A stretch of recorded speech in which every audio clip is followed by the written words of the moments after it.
Nobita चल पड़ा Antarctica movie के अंदर से हम 4 बिगेस्ट मिस्ट्री को सॉल्व करने वाले हैं और साथ ही साथ 4 मिस्ट्री के साथ साथ हम कई ऐसे सवालों के जवाब जानने वाले हैं जो कि आपके दिमाग में आ रहे होंगे, जैसे कि आखिर इन बैट्स के पास इतने सारे रिंग्स कहाँ से आए, आखिर ये बैटरी 1 साल तक बर्फ के अंदर दबे रहने के बावजूद आखिर कैसे प्रॉपरली वर्क कर रहा था। तो सबसे पहले हम ये जानने वाले हैं कि आखिर कैसे 1 लाख साल तक बर्फ के अंदर दबे रहने के बावजूद डोरेमोन का ये गैजेट जो कि टाइम बेल्ट का बैटरी होता है आखिर कैसे प्रॉपरली वर्क कर रहा होता है। अगर आप लोगों ने मूवी ध्यान से देखा होगा तो आप लोगों ने ये तो जरूर देखा होगा कि डोरेमोन जो इस वाले सीन में कहता है कि मेरे सारे गैजेट्स ठंड की वजह से बंद हो गए, लेकिन वहीं पे दूसरी तरफ जो डोरेमोन का बैटरी होता है, लेकिन वही दूसरी तरफ जो टाइम बेल्ट का बैटरी होता है वो 1 लाख साल तक बर्फ में जमे रहने के बावजूद कैसे वर्क कर रहा था। अगर आपको नहीं पता तो मैं बता दूं, ये जो बैटरी है ये 22nd सेंचुरी की बैटरी है, जिस कारण इसके अंदर इतनी कैपेसिटी तो है कि ये एक्सट्रीम लेवल तक ठंड को भी सह ले। इसलिए ये बैटरी 1 लाख साल तक बर्फ के अंदर दबे रहने के बावजूद नोबिता के पास आने के बाद ये बैटरी काम कर रहा था। तो आप मुझे ये बोलोगे तो फिर आखिर डोरेमोन के गैजेट्स कैसे बंद हो गए। मैं एक और चीज बता दूं, तो डोरेमोन के जो गैजेट्स है उनके अंदर मैकेनिज्म होता है और वो ठंड के कारण कई बार बंद हो जाते हैं, लेकिन बैटरी के अंदर कोई भी मैकेनिज्म नहीं होता।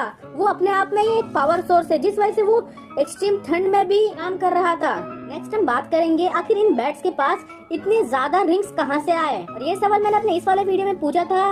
अगर आपको ये वीडियो देखना है तो लिंक नीचे डिस्क्रिप्शन में मैंने और 2 वीडियोस बनाए हैं नोबिता चल पड़ा अंटार्कटिका मूवी के ऊपर। आप सभी वीडियोस को एंजॉय कर सकते हो, उन सभी के लिंक नीचे डिस्क्रिप्शन में है। तो बढ़ते हैं पॉइंट पे, आखिर इन बैट्स के पास इतने ज्यादा रिंग्स कहां से आए। जब कार्ला के पूर्वजों ने ब्रिजागा को ढूंढा था तब ब्रिजागा के साथ साथ उनके कीज भी मिले होंगे उनको, जिससे कि ब्रिजागा को रोका जा सकता है, लेकिन उन्होंने उन कीज को अर्थ पे लेकर आ गए थे जब वो अटलांटिस बनाने आए थे अंटार्कटिका के अंदर, और तभी से वो सारे कीज अंटार्कटिका के नीचे ही है। और धीरे धीरे करके वो बैट्स उन कीज को या फिर उन रिंग्स को अपने गुफा के अंदर कलेक्ट करके रखते थे। इसलिए हमें मूवी में ऐसा दिखाया गया है कि उन बैट्स के पास कई सारे रिंग्स है, और ये चीज हमें मूवी में भी दिखाया गया है कि बैट्स के पास कई सारे रिंग्स होते हैं। अगर आपको ये चीज नहीं समझा तो वीडियो को पूरा देखते रहो, एंड आते आते आप जरूर समझ जाओगे कि मैं क्या कहना चाहता हूँ। तो बस वीडियो में बने रहना। नेक्स्ट हम बात करेंगे आखिर क्या सिमिलरिटीज है डोरेमोन मूवी कोया कोया प्लेनेट और डोरेमोन मूवी नोबिता चल पड़ा अंटार्कटिका में।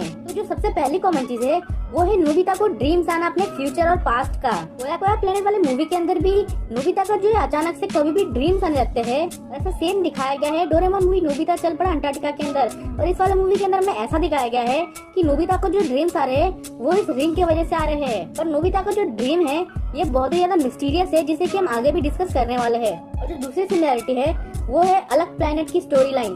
कोया कोया प्लेनेट में भी हमें कोया कोया प्लेनेट के बारे में ही बताया जाता है, और अंटार्कटिका वाले मूवी के अंदर हमें योगा योगा प्लेनेट के बारे में बताया जाता है। वैसे तो अंटार्कटिका वाली मूवी पूरी तरीके से फोकस्ड होती है अर्थ के ऊपर, पर फिर भी इसके अंदर जो हमें योगा योगा प्लेनेट के बारे में भी काफी कुछ बताया जाता है। और जो तीसरी सिमिलरिटी है वो है ये पंख वाले हाथी, आखिर ये दोनों जगह पर कैसे है। तो नेक्स्ट अब हम बात करेंगे डोरेमोन की मिस्ट्री नंबर 1 के बारे में, जो कि है आखिर ब्रिजागा अर्थ पे कैसे आया।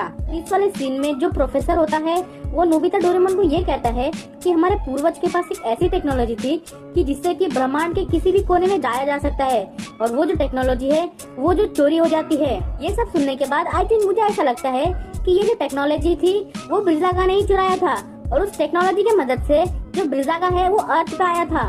और ब्रिजागा जब अर्थ पे आया था तब जो है प्रोफेसर और कार्ला के पूर्वजों ने मिलकर उस वाले ब्रिजागा को रोक दिया था उस रिंग के मदद से। नेक्स्ट मिस्ट्री नंबर 2, आखिर ये जो पंख वाले हाथी है ये कोया कोया प्लेनेट पे और युगा युगा प्लेनेट में दोनों जगह पे कैसे है।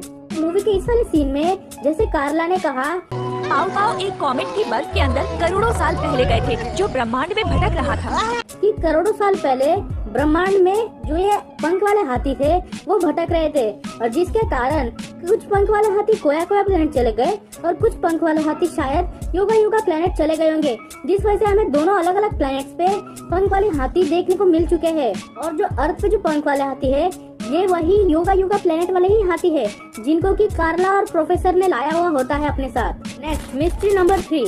अब हम बात करने वाले इस मूवी के एक मोस्ट मिस्टीरियस कैरेक्टर के बारे में, जो कि होता है ये पेंगुइन। और ये पेंगुइन पूरे मूवी भर डोरेमोन के पीछे पड़ा हुआ रहता है। अगर मैं इस पेंगुइन की पावर की बात करूँ तो ये पेंगुइन किसी का भी रूप ले सकता है, किसी का भी वॉइस में बात कर सकता है, और शायद से इसके पास मिरर डायमेंशनल जैसी भी पावर्स है, जो कि हम इस वाले सीन में देख सकते हैं। पर लेकिन कहने की बात ये है कि आखिर ये कौन है?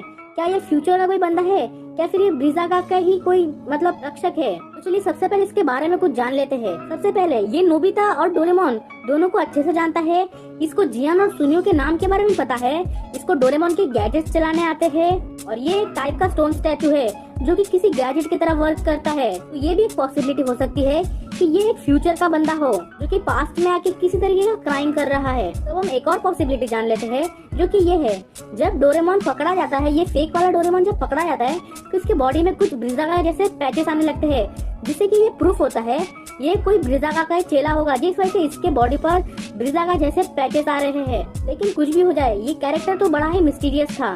Next mystery number 4, Nobita's dream. पूरी की पूरी मूवी बन चुकी है नोबिता के ड्रीम के ऊपर। यानी आप समझ ही सकते हो कि नोबिता का ड्रीम कितना ज्यादा मिस्टीरियस है। हमें अभी भी नहीं पता कि नोबिता क्या ड्रीम में देखता है और क्या देखेगा। जब भी कुछ देखता है तो वो कुछ ना कुछ होता है नोबिता के साथ। जैसे कोयाकोया प्लेनेट में कोयाकोया प्लेनेट वाले मूवी में नोबिता ने ड्रीम देखा था, लेकिन उसको उनके बारे में कुछ पता ही नहीं होता। यानी नोबिता ऐसे लोगों के बारे में ड्रीम देखता है कि नोबिता को खुद को नहीं पता कि आखिर वो लोग कौन हैं। ऐसा ही हमने सेम चीज देखा था डोरेमोन मूवी कोयाकोया प्लेनेट में। उसने कार्ला के बारे में ड्रीम देखा, लेकिन तब तक तो नोबिता को कार्ला के बारे में पता ही नहीं था कि आखिर वो कौन है। यानी नोबिता का जो ड्रीमिंग पावर है ये काफी ज्यादा मिस्टीरियस है और काफी ज्यादा डेंजरस भी है। यानी शायद नोबिता को अपना फ्यूचर दिखता होगा अपने ड्रीम्स में। आपका क्या ओपिनियन है इस पर मुझे कमेंट में जरूर बताना। तो इस वीडियो में मैंने जितने भी मिस्ट्रीज की बात की तो उनको मैं स्टोरी वाइज समझाने वाला हूँ, तो जरा ध्यान से सुनना।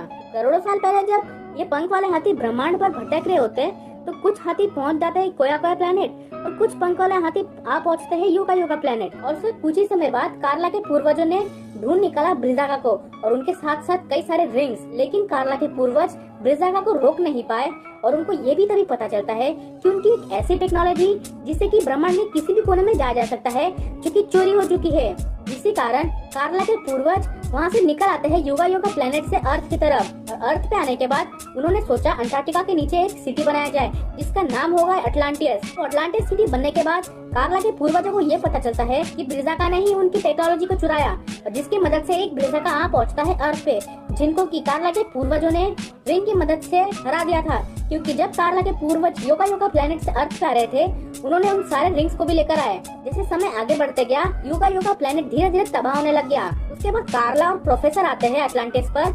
आने के बाद ये पता चलता है उनको कि अटलांटिस पर अभी कोई नहीं है, सब मारे जा चुके हैं। और कार्ला और प्रोफेसर अर्थ पे इसलिए आए होते हैं ताकि उनको वो रिंग मिल सके और वो अपने योगा योगा प्लेनेट को बचा सके। इसलिए वो मूवी के स्टार्टिंग में ब्रिजागा के मूर्ति से वो रिंग निकालने की कोशिश कर रहे होते हैं, जिस वजह से मूवी के एंड तक ब्रिजागा वापस से जिंदा हो जाता है। और जब ब्रिजागा को वापस खत्म कर दिया जाता है उस रिंग की मदद से, तो जियान और सुनियो को वही सारे रिंग दोबारा मिल जाते हैं जिनको कि कार्ला के पूर्वजों ने योगा योगा प्लेनेट से अर्थ पे लाया हुआ होता है। और ये सारे रिंग्स उन बैट्स के पास होता है, जो कि जियान और सुनियो मूवी के एंड में ढूंढ निकालते हैं। और उन सारे रिंग्स को लेकर कार्ला और प्रोफेसर बचाने चले जाते हैं अपने योगा योगा प्लेनेट को, और जो कि मूवी के एंड तक बचा भी लेते हैं। ये थी पूरी story mystery Doraemon movie Nobita चल पड़ा अंटार्कटिका मूवी से। अगर अभी भी कोई आपका सवाल है इस मूवी से रिलेटेड तो आप पूछ सकते हो। Watching this video, bye.